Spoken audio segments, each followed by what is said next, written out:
जय हिंद। आपके सामने कारक टॉपिक को लेकर के फिर से आए हैं आपके सामने। अब हम कारक के बारे में पढ़ेंगे, क्योंकि हमारी जो परीक्षा है उनमें कारकों के क्वेश्चन काफ़ी आते हैं। अब कारक क्या है, देखिए कारक जो शब्द बना है आपका, वो आपका बना है क्री धातु है और अक प्रत्यय। अगर संस्कृत की दृष्टि से देखें तो क्री धातु होती है और अक प्रत्यय की जगह पर णेबोल प्रत्यय होता है संस्कृत। इसका अर्थ होता है करना अर्थात, और अक का अर्थ होता है बाला। क्री का अर्थ होता है करना और अक का अर्थ होता है बाला।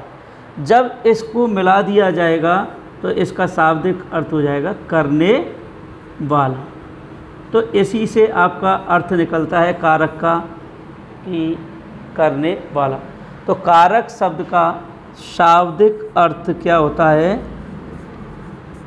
शाब्दिक अर्थ होता है करने वाला। सीधी सी बात है, कारक क्री धातु से बना है, अक प्रत्यय है। कारक क्री का मतलब होता है करना, अक का अर्थ होता है वाला। तो करने वाला, अब क्या करने वाला? देखिए ये आपका पदों को जोड़ने का काम करता है। क्या करता है? ये जोड़ने का काम करता है। तो जो पदों को अर्थात शब्दों को जोड़ेगा वो आपका कारक कहलाएगा। अब देखो करने वाला कर्ता भी होता है। अब यहाँ पर बहुत से लोग कंफ्यूज हो जाते हैं कि करने वाला जो क्रिया को करता है उसे कारक कहते हैं, और यहाँ कारक है उसको भी करने वाला कहते हैं। अब यहाँ पर बड़ा कंफ्यूज होता है। इसीलिए हमारे हिंदी के जो विद्वान हैं उन्होंने ये परिभाषा का खंडन करते हुए बता दिया कि जो केवल क्रिया को करता है, क्रिया करने वाला है, वो आपका कर्ता होता है, और जो क्रिया को संज्ञा सर्वनाम से जोड़ने का काम करता है वो आपका क्या कहलाता है? कारक कहलाता है। तो जो क्रिया संज्ञा और सर्वनाम पदों को क्रिया से जोड़ता है वो आपका कारक कहलाता है। देखिए अब तो कारक शब्द का शाब्दिक अर्थ आपके सामने आ गया करने वाला। करने वाला शाब्दिक अर्थ क्या हुआ है इसका? करना। अब परिभाषा क्या होती है? देखिए परिभाषा इसकी ये होती है कि जो क्रिया को उत्पन्न करता है अर्थात क्रिया को संपन्न करता है, क्रिया को संपन्न करता है उसे कारक कहते हैं। अब एक परिभाषा तो हमारी ये हो गई, क्रिया को, जो क्रिया को क्या करता है? संपन्न करता है उसे कारक कहते हैं। दूसरी परिभाषा हम इस तरीके से भी बता सकते हैं कि संज्ञा या सर्वनाम को क्रिया से संबंधित करता है अर्थात जोड़ता है, क्रिया से इसका संबंध बताता है। जो अर्थात लगा के आप दूसरी परिभाषा भी पढ़ सकते हैं, अर्थात संज्ञा या सर्वनाम से क्रिया का संबंध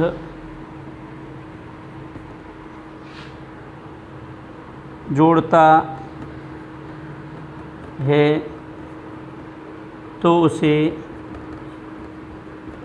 कारक कहते हैं। अब इसीलिए इसे क्या कहा जाता है? कारक को क्रिया का निष्पादक कहा जाता है। इसलिए इसे क्या कहा जाता है? क्रिया का निष्पादक कहा जाता है। निष्पादन करने वाला अर्थात निष्पादक कहा जाता है। अब बात आती है विभक्ति चिन्ह जो होते हैं हमारे। विभक्ति का मतलब क्या होता है? देखिए कारक विभक्ति, देखिए विभक्ति, इसे दूसरा नाम हम जानते हैं परसर्ग। क्या कहते हैं दूसरा नाम इसका? परसर्ग। और तीसरा नाम इसको हम कह सकते हैं चिन्ह, जो चिन्ह लगाते हैं हम उसे कारक चिन्ह। तीसरा नाम, अब चौथा नाम इसको हम जान सकते हैं विभक्ति चिन्ह। विभक्ति चिन्ह। तो देखिए कारक जो होते हैं, कारकों में हमारे जो मेन होते हैं वो होते हैं आपके विभक्ति, इनका दूसरा नाम है उपनाम परसर्ग या चिन्ह या विभक्ति चिन्ह, इन नामों से इनको जाना जाता है। अब ये क्या होते हैं, देखिए कारक चिन्ह या परसर्ग क्या होते हैं, तो ये हमारे पहचान कराने वाले शब्द होते हैं। तो इसमें क्या करते हैं, ये कारकों की वे शब्द जो कारकों की पहचान कराते हैं, पहचान कराते हैं तो उसे क्या कहते हैं, विभक्ति चिन्ह या परसर्ग कहते हैं। अब आप सोच रहे होंगे पहचान कराने वाले कौन से शब्द होते हैं, तो हम जो पढ़ेंगे कारक जो 8 भेद, उसमें कर्ता ने, कर्म को, तो ने, को, से, द्वारा, ये आपके क्या कहलाते हैं, परसर्ग कहलाते हैं, जो हमारे कारकों की हमें क्या कराएंगे, ये पहचान कराएंगे। अब आप कहेंगे ये कारक कौन सा होता है, तो कारक जो होते हैं वो आपके कौन से होते हैं, तो सभी सर्वनाम और संज्ञा जो पद होते हैं उन्हीं को हम कारक कहते हैं। अब बात आती है नेक्स्ट कारकों की संख्या की। तो कारक हमारे मूल रूप से अगर कारक की श्रेणी में रखा जाए मूल रूप, तो मूल तो आपके संस्कृत वाले होते हैं 6 मूल। अगर कारक की बात करें तो कारक संस्कृत वाले मूल होते हैं 6, और हमारे हिंदी में कारक कितने होते हैं, 8 होते हैं। हिंदी में कारक कितने होते हैं, 8। अब 8 कारक कौन कौन से होते हैं ये हमें पढ़ना है। तो देखिए कारक इधर अपन बना लेते हैं थोड़ा सा चार्ट, कारक और इधर लिखते हैं हम परसर्ग या चिन्ह, जिनसे हमारी पहचान होती है। तो कारक या परसर्ग या चिन्ह, कारक कर्ता, अब कर्ता है, इसका परसर्ग जो होता है वो क्या होता है, ने होता है। कारक चिन्ह क्या होता है, ने होता है। दूसरा हमारा आता है कर्म, कर्म का परसर्ग होता है को, कर्म का परसर्ग क्या होता है, को। ये प्रश्न आते हैं परीक्षा में हमेशा, ये आपसे पूछेगा कि कारकों की पहचान कराने वाला होता है, तो कारकों की पहचान कराने वाले पद को कहते हैं तो विभक्ति चिन्ह या परसर्ग कहते हैं। पहला क्वेश्चन तो यहीं से बनता है। दूसरा क्वेश्चन बनता है, जैसे आपका बन जाएगा क्या कारक शब्द की उत्पत्ति किससे हुई है, तो क्री धातु अक प्रत्यय से। हिंदी में अक प्रत्यय बोलेंगे और संस्कृत में डबल प्रत्यय बोलेंगे। इसके बाद में आपका आता है कारक शब्द का शाब्दिक अर्थ होता है, तो वो होता है करने वाला। अब क्वेश्चन आता है जो क्रिया को उत्पन्न करता है या निष्पादित करता है उसे कहते हैं तो कारक कहते हैं। अब कारक हिंदी में कितने होते हैं, तो कारक हिंदी में कितने हो गए आपके, 8 होते हैं। हिंदी में कारक कितने होते हैं, 8। अब उनमें से कौन सा है, कर्ता, पहला अपन पढ़ रहे हैं कर्ता, ने। दूसरा कौन सा पढ़ रहे हैं हम, कर्म को। तीसरा आपका आता है करण, से, कोमा, के द्वारा। चौथा हम पढ़ेंगे संप्रदान, के लिए या को, संप्रदान के लिए या को। पांचवा हम पढ़ते हैं अपादान कारक, अपादान, इसमें हमारा आता है से अलग के अर्थ में, अलग, और एक आपका तुलना के अर्थ में भी इसका प्रयोग होता है। छठवां हम लेते हैं संबंध कारक, कौन सा कारक, संबंध कारक। इसका आपको इसमें 9 आपके परसर्ग होते हैं, का, के, की, रा, रे, री, ना, ने, नी, इस तरीके से आपके होते हैं। 7वां आपका होता है अधिकरण, कौन सा होता है 7वां, अधिकरण। अब अधिकरण जो कारक होता है इसमें आपके आते हैं में, पे, पर, ऊपर इत्यादि। अब 8वां जो कारक होता है आपका, 8वां वो होता है आपका संबोधन। कौन सा कारक होता है, संबोधन। अब संबोधन वाला कौन सा होता है, हे, अरे, ओ, रे इत्यादि। इसका जो संबोधन सूचक जो चिन्ह होता है वो आपका विस्मयादिबोधक जैसा होता है, लेकिन इसमें अभी चर्चा करेंगे। अब देखिए ये आपके जो 8 कारक होते हैं इनको हम डिटेल से पढ़ेंगे, पहले इस पर थोड़ा सा चर्चा करते हैं। देखिए कर्ता ने, यहाँ आपको ने दिख रहा है, और संबंध कारक में भी आपको ने दिख रहा है। तो पहली बात आपको यहाँ क्लियर कर देते हैं।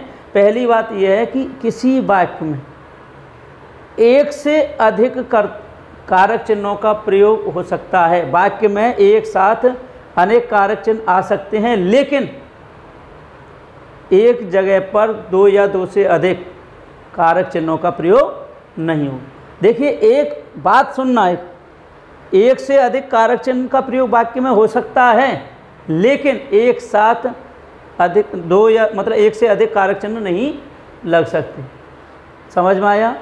दोबारा से फिर से देखें। कारक प्रयुक्त वाक्य में कारकों के प्रयोग, कारक जो परसर्ग हैं अनेक आ जाएंगे आपके, लेकिन एक साथ दो कारक चिन्हों का प्रयोग नहीं होगा। ये आपको विशेष ध्यान रखना। अब बात आती है ने की। यहाँ भी ने और यहाँ भी ने। अब कैसे पहचानेंगे कि सर हम संबंध कारक करें या कर्ता कारक करें? तो आपको सीधी सी बात है कि जो कर्ता है अर्थात क्रिया करने वाला, उसके पीछे ने लगा है तो आपको कर्ता कारक होगा। अब आप सोचेंगे कि हम कैसे पहचानें, तो अब देखिए, आपको एक ट्रिक से ध्यान रखनी है। केवल और केवल निजवाचक सर्वनाम है आपका। निजवाचक जैसे अपने, आप, स्वयं, तो अपने, तो निजवाचक सर्वनाम अकेला है और उसके पीछे ने लगा है तो वहाँ संबंधवाचक सर्वनाम होगा। ये विशेष ध्यान रखना। निजवाचक सर्वनाम में ने या नी या ना लगा है तो वहाँ आपका कौन सा होगा? कर्ता, संबंध कारक होगा, बाकी कर्ता का। अब बात आती है कर्म कारक। कर्म कारक का को और इधर संप्रदान कारक का को, ये सेम मिल रहे हैं।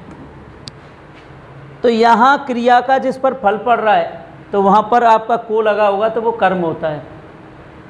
अब जहाँ पर किसी को कोई वस्तु दे रहे हैं, जिसको दी जा रही है या जिसके लिए कोई कार्य किया जा रहा है, तब को का प्रयोग होता है तो संप्रदान कारक होता है। देने के अर्थ में संप्रदान कारक होता है और क्रिया का अगर फल पड़ता है तो वहाँ कर्म। अब यहाँ भी देखिए, कर्म में कहीं को दिखाई देता है, कहीं को दिखाई नहीं देता। ये भी बड़े संकट की बात है। तो आपको बता दें, जहाँ कर्म सजीव होता है वहाँ आपको को दिखाई देगा, और जहाँ कर्म सजीव नहीं है, निर्जीव है, तो वहाँ को कारक चिन्ह नहीं लगेगा। ये आपको ध्यान रखना। जैसे अभी उदाहरण आपको बता दूं, जैसे माता बालक को दूध पिलाती है। अब यहाँ पर माता बालक को, तो बालक एक सजीव कर्म है इसलिए को लगा है, दूध निर्जीव कर्म है इसलिए को का प्रयोग नहीं हुआ। जैसे मैं कहता हूँ आपको, राम पत्र लिखता है, तो पत्र यहाँ निर्जीव कर्म है लेकिन को नहीं है। तो इस तरीके से कर्म सजीव होगा, और अभी आगे और चर्चा करेंगे। तो कर्म जो सजीव होगा तो कारक चिन्ह को का प्रयोग होता है, निर्जीव कारक चिन्ह कर्म में प्रयोग नहीं होता। अब बात आती है संबोधन की। एक और बात देखें, अब कर्ता से लेकर अधिकरण जो कारक है उसमें आपके जो परसर्ग हैं, कारक चिन्ह हैं, ये हमेशा कारकों के पीछे अर्थात संज्ञा या सर्वनाम शब्द के पीछे मिलेंगे आप।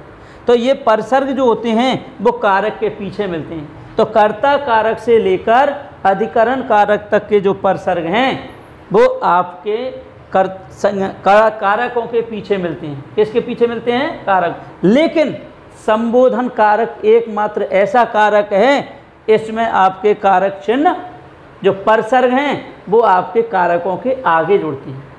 जैसे अभी आप देखेंगे, जैसे राम ने, तो राम एक कारक है, तो जितने भी संज्ञा या सर्वनाम पद हैं हमारे वो आपके कारक कहे जाते हैं, और इनके पीछे जो परसर्ग होते हैं, वो जो चिन्ह लगे होते हैं वो आपके परसर्ग होते हैं, चिन्ह होते हैं। तो राम ने, तो यहाँ पर कर्ता कारक में ने पीछे लगा हुआ है।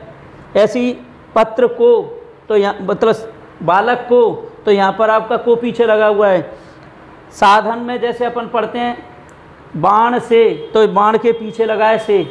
ऐसे हम पढ़ते हैं माता के लिए, तो यहाँ पर माता के पीछे। तो जितने भी हमारे कर्ता कारक से लेकर अधिकरण कारक तक के जो कारक चिन्ह हैं वो हमेशा कर्ता के मतलब संज्ञा कारकों के पीछे लगते हैं। जबकि केवल संबोधन कारक ऐसा कारक है इसमें आपके कारक चिन्ह पहले लगते हैं। जैसे हे भगवान, हे प्रभु, अरे मोहन, रे मूर्ख, इस तरीके के जो शब्द हैं जो कारक चिन्ह आपके पहले लगते हैं।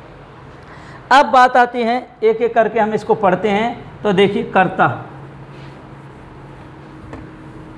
कर्ता कारक क्या कहता है, देखिए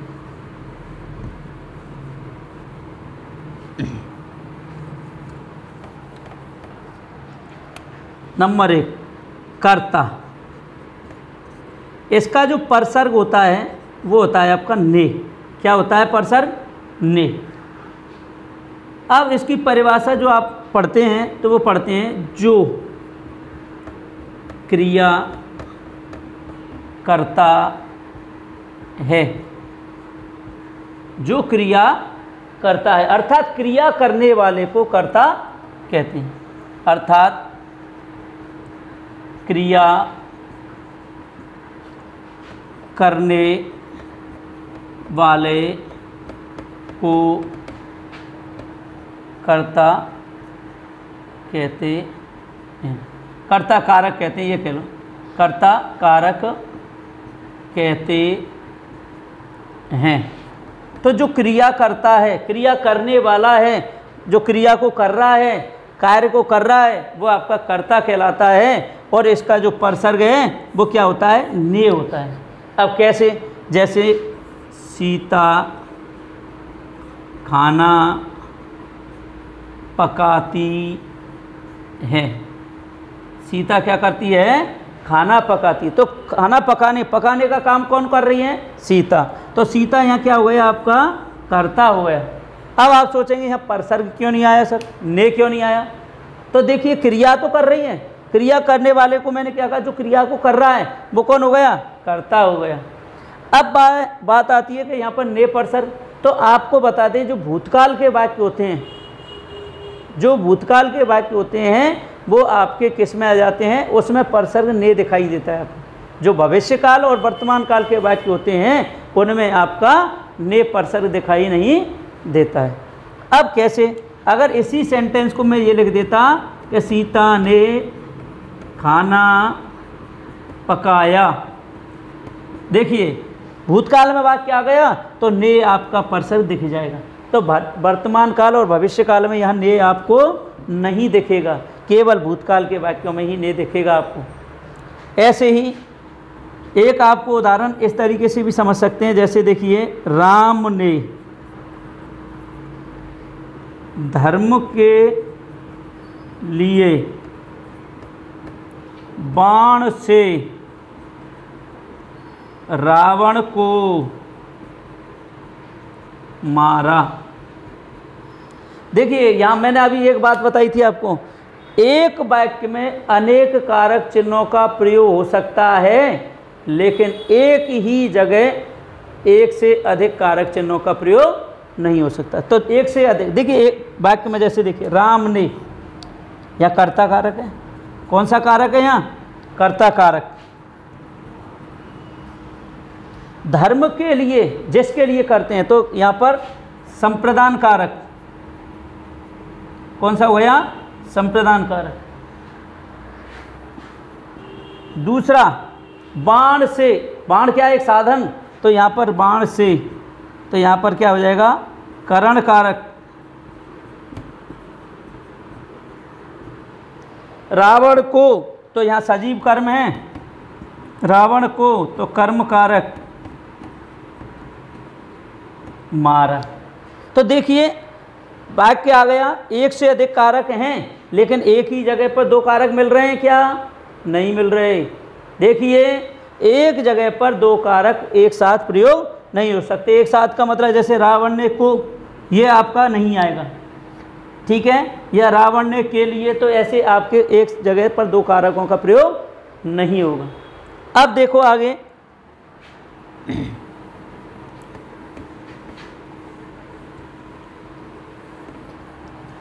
कर्म कारक। इसके बाद हम कौन सा लेते हैं? कर्म कारक। दूसरा कर्म कारक। इसका परसर्ग आपका होता है को। क्या होता है इसका? परसर्ग को। अब को क्या होता है? परसर्ग क्या होता है? को। तो देखिए कर्म कारक क्या कहलाता है आपका? कर्म। कर्म कारक का मतलब होता है, इनका डाल, कर्म कारक। अब कर्म का मतलब होता है, देखिए, जिस पर क्रिया का फल पड़ता है, क्रिया का फल पड़ता है, तो जिस पर क्रिया का फल पड़ता है तो वहाँ कौन सा कारक होता है? कर्म कारक होता है। तो वहाँ कर्म कारक होता है। तो जहाँ पर क्रिया का फल पड़ रहा है तो वहाँ कौन सा कारक होगा? तो वहाँ कौन सा कारक होगा? कर्म कारक। अब बात है इसका परसर्ग क्या होता है, आपको पता है? को परसर्ग होता है। अब प्रश्न यहीं से आता है कि कर्म कारक का परसर्ग है को, कर्म कारक का परसर्ग क्या है? को। अब क्रिया का फल कैसे पड़ेगा? जैसे देखिए, रमेश पत्र लिखता है, ठीक है, रमेश पत्र लिखता है, तो क्रिया कौन कर रहा है? रमेश। तो ये तो होगा एक कर्ता, लेकिन क्या लिख रहा है? पत्र लिख रहा है। तो क्रिया का सीधा फल किस पर पड़ रहा है? अब मैंने एक बात आपको बताई थी कि अगर सजीव कर्म है तो को दिखेगा, और निर्जीव कर्म है तो को नहीं दिखेगा। तो ये निर्जीव कर्म है, इसलिए को नहीं दिखा। अब दूसरा उदाहरण आपको बताते हैं। राम मोहन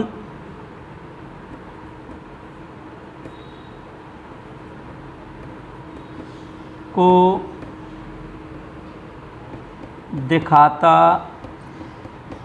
है। अब किसको दिखा रहा है? मोहन को दिखा रहा है, ठीक है। कौन दिखा रहा है? राम। तो यहाँ कर्म कौन सा हो गया? मोहन। माता बालक को दूध पिलाती है। अब ये देखिए, आपको जब क्रिया पढ़ाई थी तो द्विकर्म क्रिया होती है। बालक सजीव कर्म है, तो सजीव कर्म है तो यहाँ पर क्रिया का सीधा प्रभाव कहाँ पड़ गया? इस पे भी पड़ेगा और इस पे। लेकिन यहाँ कर्म कौन सा हुआ है? सजीव, बालक, और दूध निर्जीव कर्म। तो यहाँ कारक चिन्ह आपको परसर्ग कौन सा हुआ है? बालक। तो संज्ञा और सर्वनाम जो पद, अब मैंने एक बात आपको बताई थी कि जो सर्वनाम या संज्ञा पद हैं वो आपके कारक होते हैं। सभी संज्ञा पद या सर्वनाम पद क्या होते हैं? कारक होते हैं, और इनके जस्ट जो पीछे लगे होते हैं वो आपके कारक चिन्ह होते हैं, अर्थात परसर्ग होते हैं। तो ये परसर्ग है। अब इसमें संस्कृत वाला जो नियम है उसमें से आपका क्वेश्चन पूछा जाता है कि कर्म कारक का उदाहरण जैसे आ जाता है, तो देखिए कर्म कारक में चारों ओर, जैसे आपने संस्कृत पढ़ा, अवितय परितय उभयत समय अनिक्सा हाधिक प्रतियोगी, तो चारों ओर, कोमा दोनों ओर,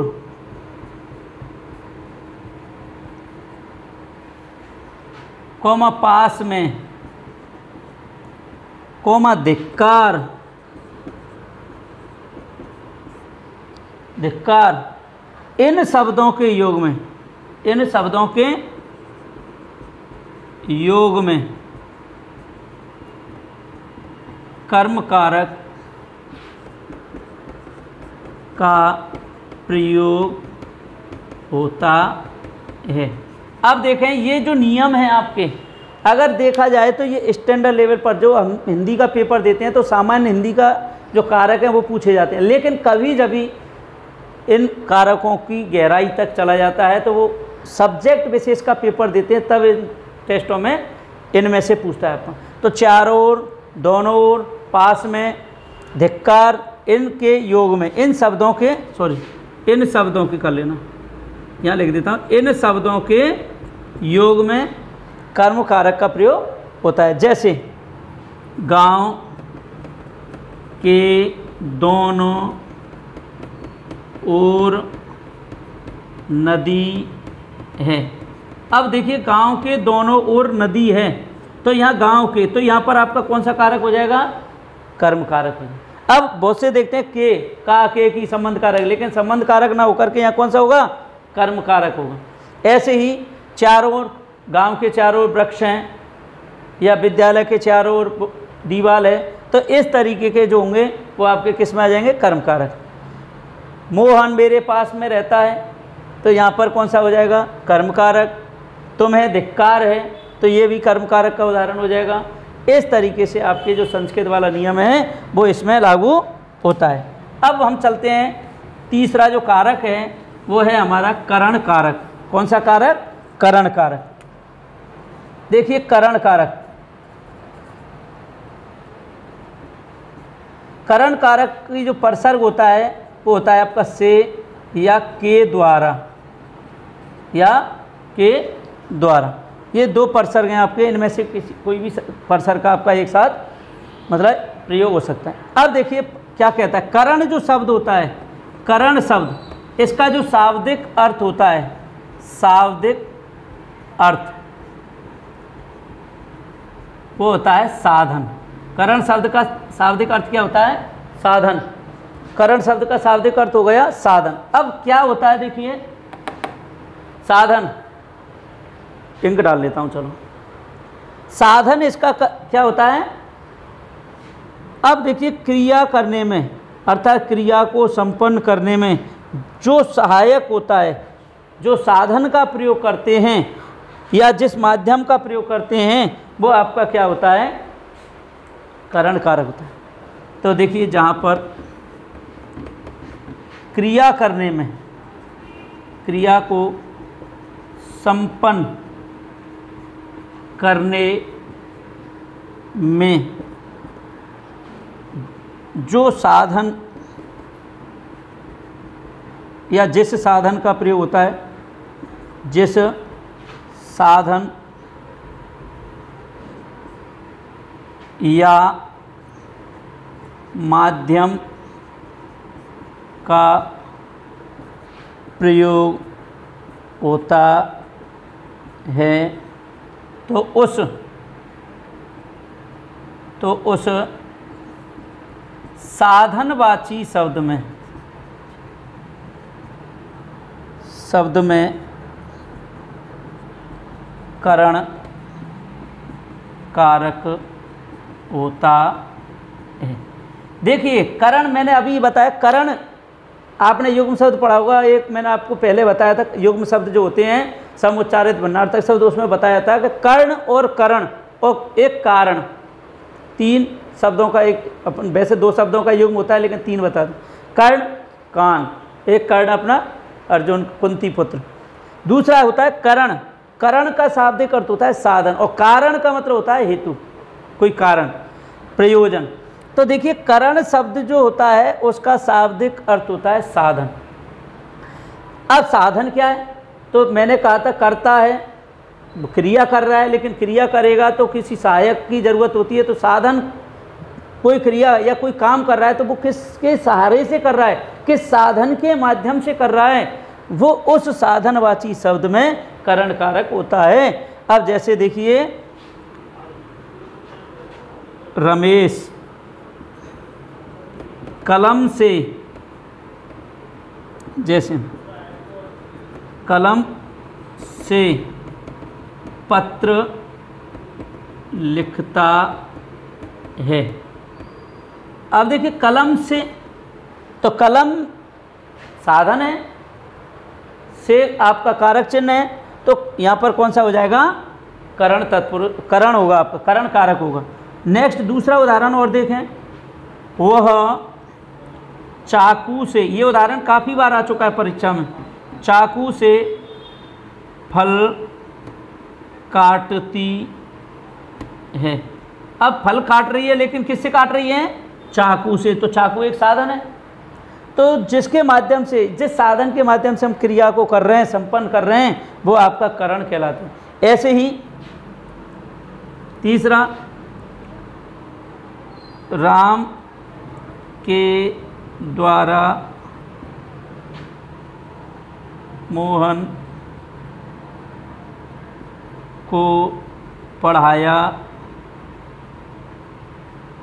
जाता है। अब राम के द्वारा पढ़ाया जाता है, जैसे आपने देखा होगा कर्तृवाच, कर्मवाच, भाववाच, तो वहाँ के द्वारा, से द्वारा आता है, तो वो आपका किसके अंतर्गत आएगा, करण द्वारा।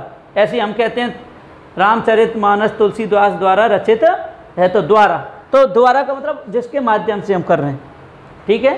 अब बात आती है इसके नियम, विशेष नियम भी इसमें आता है। एक आपका विशेष तथ्य कह लो चाहे विशेष नियम कह लो, वो विशेष नियम क्या कहता है इसका देखिए। विशेष नियम, अंग विकार, क्या? अंग विकार। दूसरा, के बिना, कॉमा के साथ, कॉमा व्यवस्था, कॉमा पहचानवाची शब्द,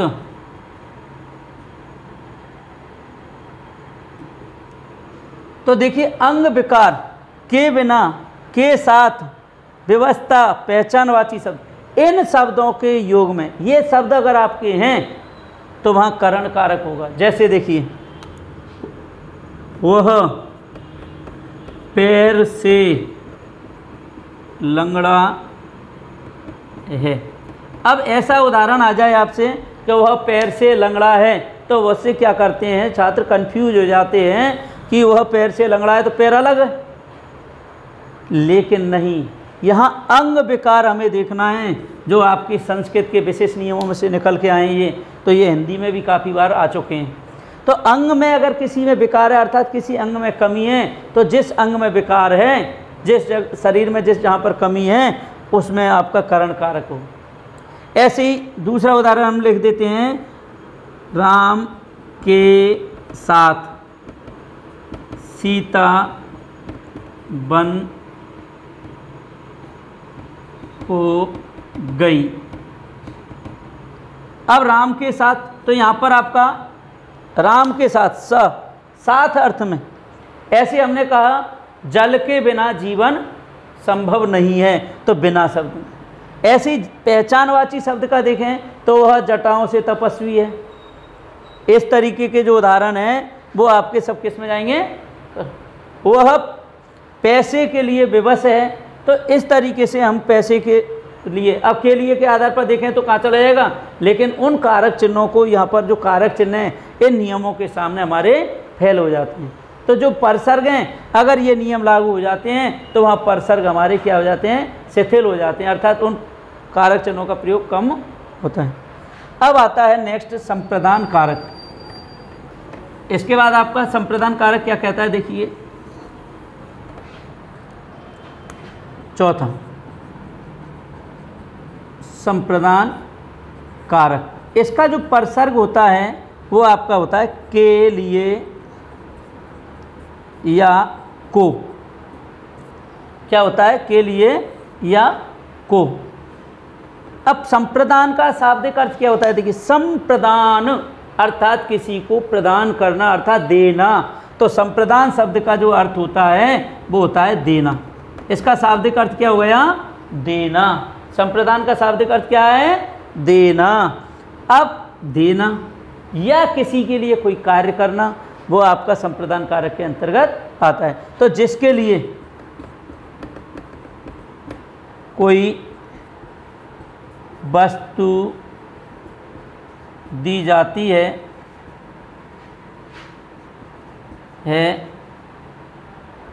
या किसी के लिए कुछ देते हैं, दी जाती है, या किसी के लिए कोई कार्य किया जाता है तो वहाँ संप्रदान कारक होता है। अगर हम किसी के लिए कोई कार्य कर रहे हैं या किसी को कोई वस्तु दी जा रही है तो वहाँ पर आपका कौन सा होगा, संप्रदान कारक। जैसे वह मोहन के लिए दवाई लाता है, तो वह मोहन के लिए दवाई लाता है, तो के लिए, तो जिसके लिए कार्य कर रहे हैं। राजा भिखारी को भोजन देता है। तो राजा है वो भिखारी को क्या दे रहा है, तो जिसको कुछ दे रहे हैं या जिसके लिए कोई कार्य कर रहे हैं वो आपका किसके अंतर्गत आता है, संप्रदान। ऐसी और सैनिक देश की रक्षा करते हैं, सैनिक देश की रक्षा के लिए अपने प्राणों को बलिदान कर देते हैं। तो इस तरीके देश की रक्षा के लिए तो वो सब किस में आ जाएगा, संप्रदान। अब इसमें एक विशेष नियम भी होता है आपका। विशेष नियम क्या कहता है, देखिए विशेष नियम, विशेष नियम है आपका क्रोध, क्रोध करना, नमस्कार करना, स्वाहा, स्वाहा, पर्याप्त, जिसे अलम शब्द कहते हैं, अलम, पर्याप्त, ईर्ष्या, ईर्ष्या, रुचि या पसंद,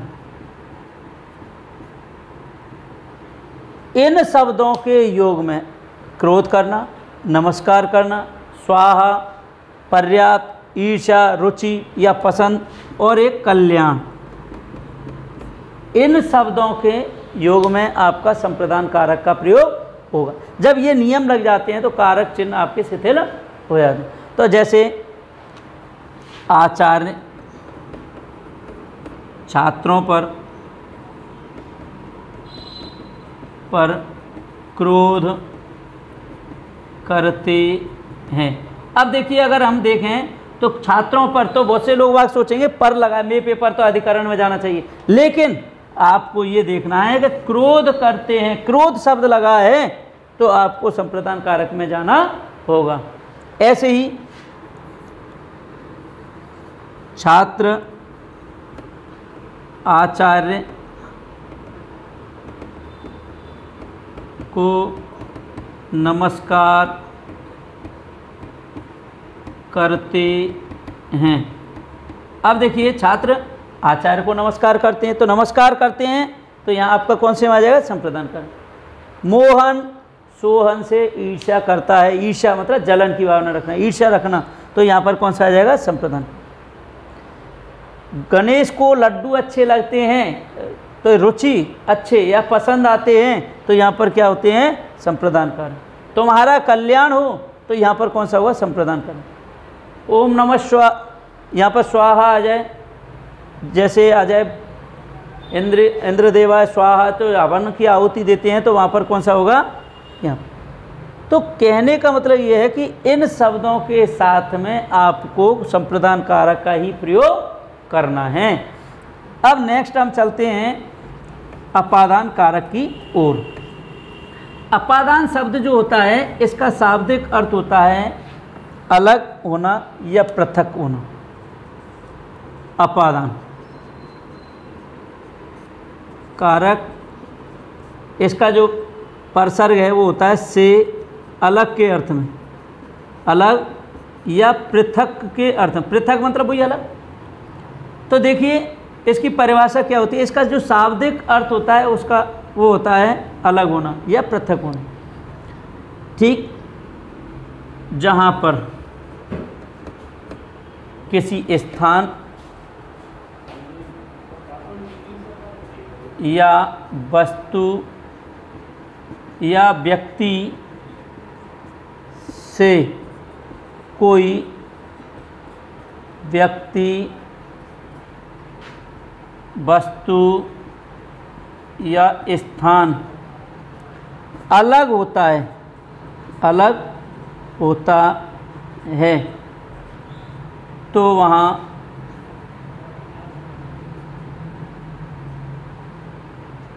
अपादान कारक होता है। तो जिससे अलग हुए उसमें अपादान कारक होगा, कारक होता है।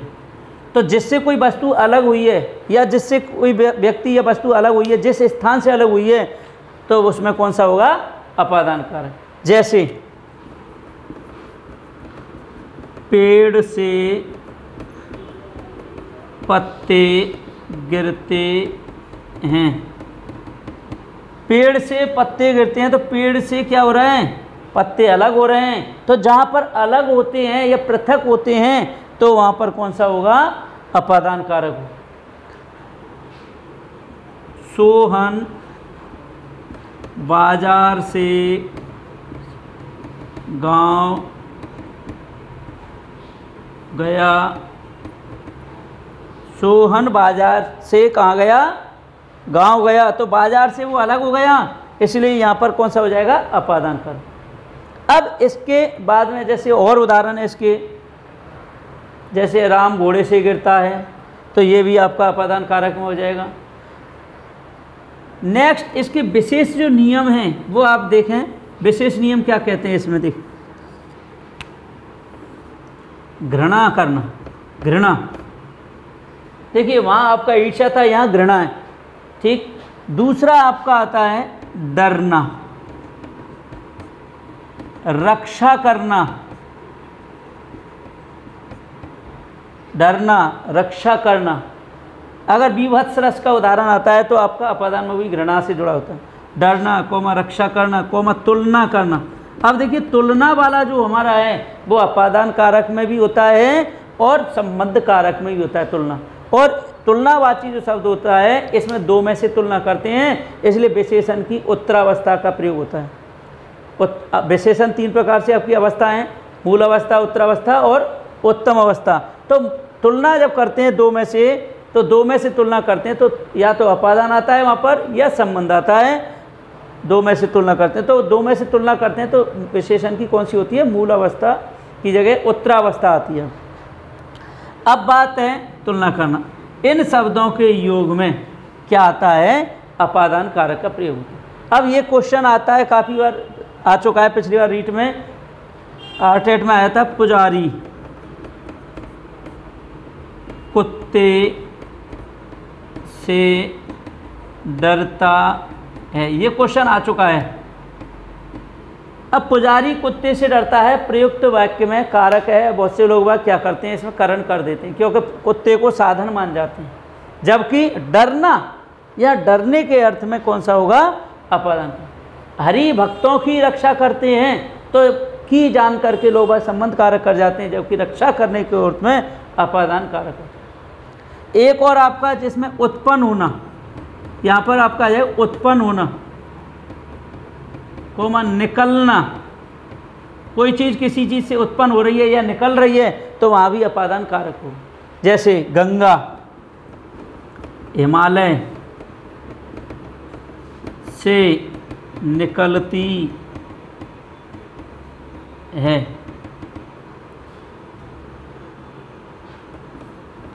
पाप से क्रोध उत्पन्न होता है, पाप से क्रोध उत्पन्न होता है। तो यहाँ आप बहुत से कहीं क्रोध यहाँ आ गया सर, अपादान उसमें क्यों नहीं गया, वहाँ क्रिया के रूप में काम करेगा क्रोध, यहाँ आपका क्रिया के रूप में काम नहीं कर रहा है, तो यहाँ आपका भाव के रूप में काम कर रहा है, इसलिए यहाँ पर आपका अपादान कारक होगा उत्पन्न होने के अर्थ में। नेक्स्ट आपका आता है, और देखें, रमेश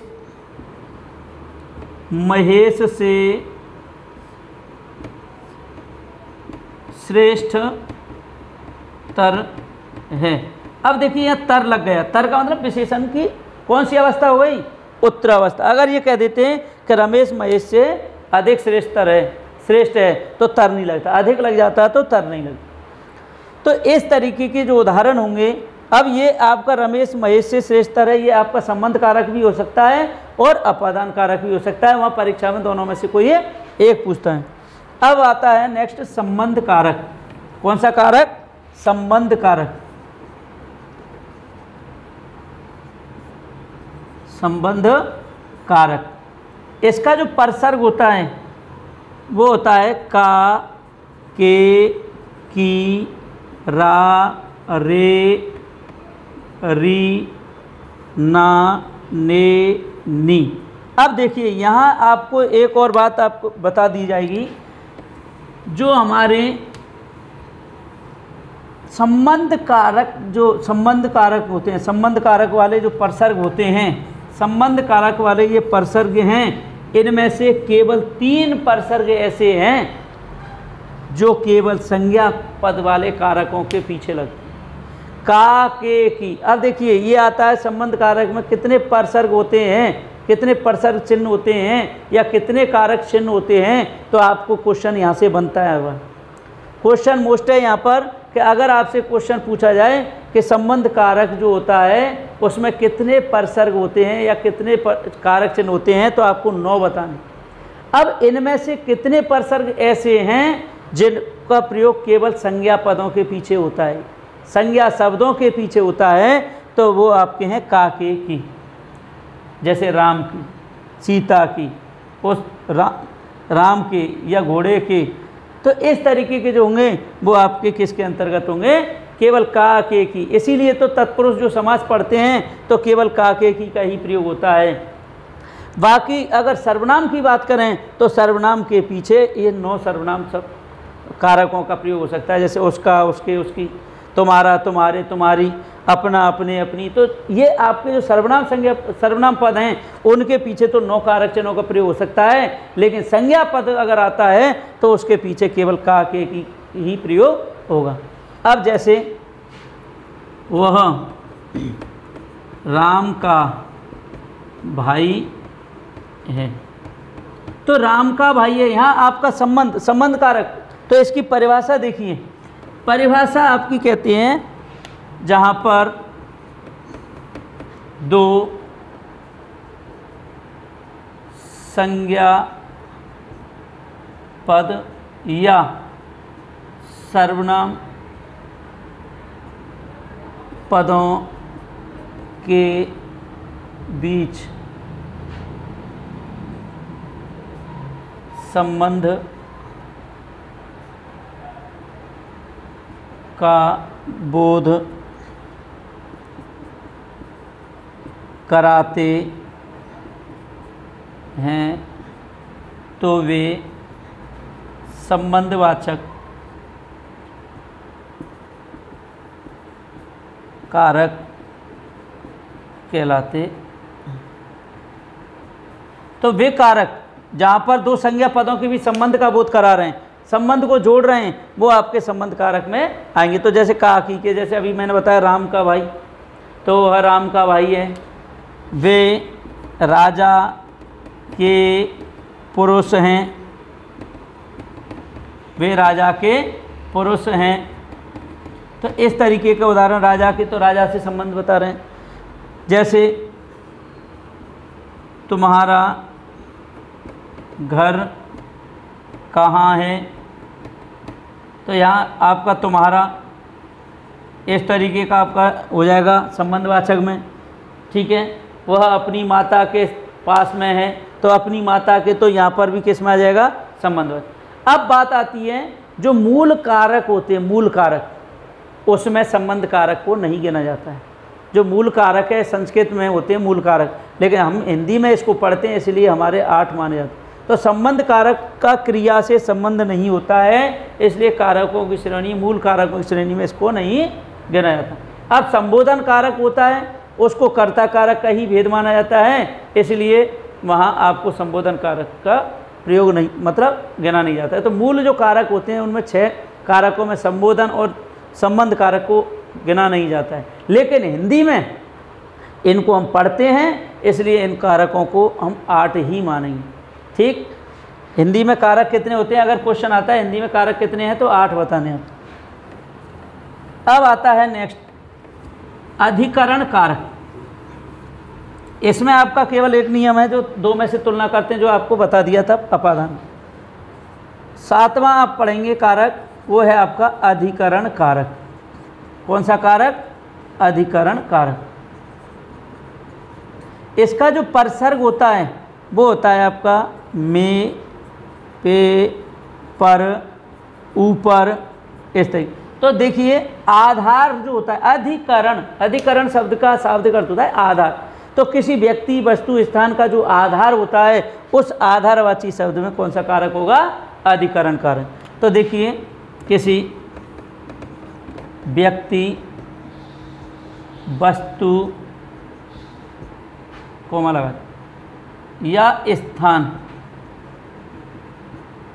का जो आधार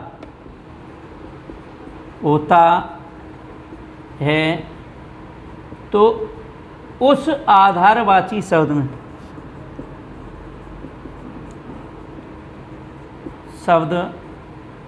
में अधिकरण कारक का प्रयोग, अधिकरण कारक होता है, अधिकरण यहाँ लिख दें, कारक होता है। तो उस उस आधारवाची अर्थात जो वस्तु व्यक्ति का आधार है, उस आधारवाची शब्द में कौन सा कारक होगा? अधिकरण कारक। जैसे पक्षी आकाश में उड़ते हैं, तो जो पक्षी हैं वो कहाँ उड़ते हैं? आकाश में उड़ते हैं। पक्षियों का जो आधार, उड़ने का जो आधार है वो क्या हो गया? आकाश हो गया। इसलिए यहाँ कौन सा कारक होगा? अधिकरण का। दूसरा उदाहरण देखें, बालक जमीन पर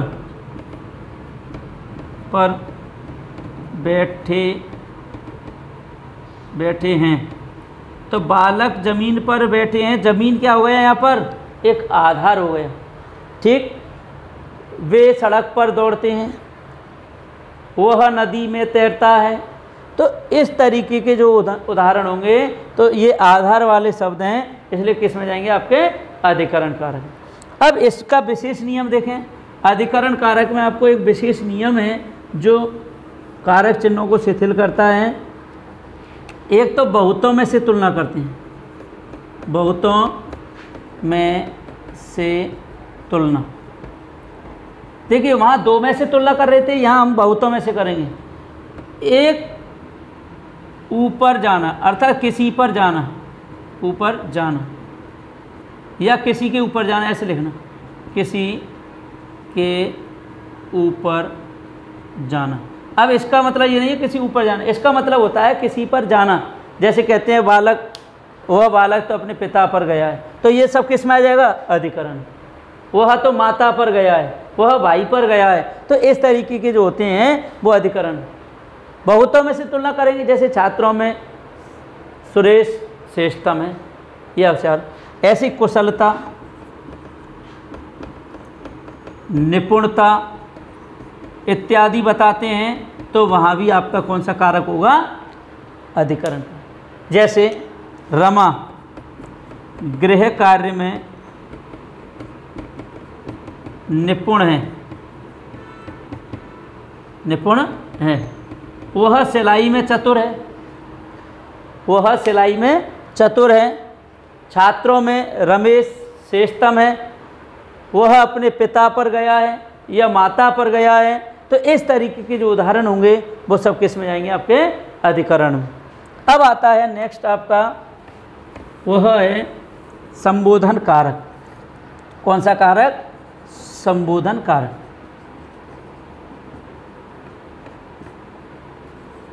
देखिए संबोधन कारक, इसका परसर्ग मैंने आपको बताया था, हे, अरे, ओ, रे, इस तरीके, और इसका ये चिन्ह होता है। अब संबोधन का मतलब क्या होता है? देखिए संबोधित करना अर्थात जहाँ पर किसी को नाम लेकर बुलाते हैं या संबोधित करते हैं या पुकारते हैं, तो वहाँ आपको संबोधन कारक होता है। तो जहाँ पर किसी को नाम लेकर बुलाते हैं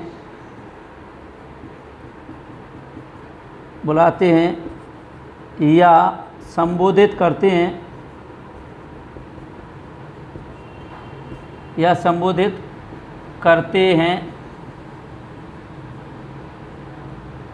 तो वहाँ अधिकरण कारक होता है। तो वहाँ कौन सा कारक होता है? अधिकरण कारक होता है। सॉरी, तो वहाँ संबोधन कारक होता है, गड़बड़ हो गई। तो वहाँ कौन सा कारक होगा? संबोधन कारक होगा। होता है।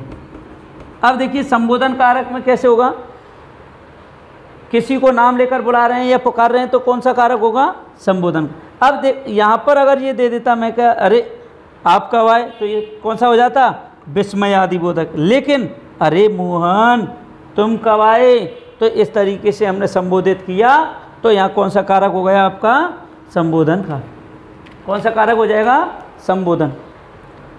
रे मूर्ख, रे मूर्ख तुम क्या कर रहे हो, क्या कर रहे हो। तो इस तरीके के क्वेश्चन आते हैं, ये प्रश्न आता है, तो यहाँ पर कौन सा हो गया आपका, संबोधन। अरे सीते तुम कब आई, अरे सीते तुम कहाँ, ये लिख लो, जा रही हो, तुम कहाँ जा रही, तो ये आपके कौन से हो जाएंगे, संबोधन। अब देखिए मैंने आपको अब तक पढ़ाया कारक, कारकों में आपने बात नोट की होगी कि जितने भी हमारे कारक परसर्ग थे या कारक चिन्ह थे वो आपके कहाँ थे, सब पीछे चल रहे थे, अर्थात संज्ञा या सर्वनाम शब्दों के पीछे, अर्थात कारक पदों के पीछे चल रहे थे। लेकिन अब संबोधन में कहाँ गए, ये पहले आ गए। तो इसी तरीके से आपके ये कारक हैं। आपको किसी को कोई दिक्कत हो, कोई परेशानी हो, अगर आपको समझने में परेशानी आए तो आप कमेंट्स के माध्यम से हमें सूचित करके पूछ सकते हैं। ठीक है, आज तक धन्यवाद, आज के लिए इतना ही।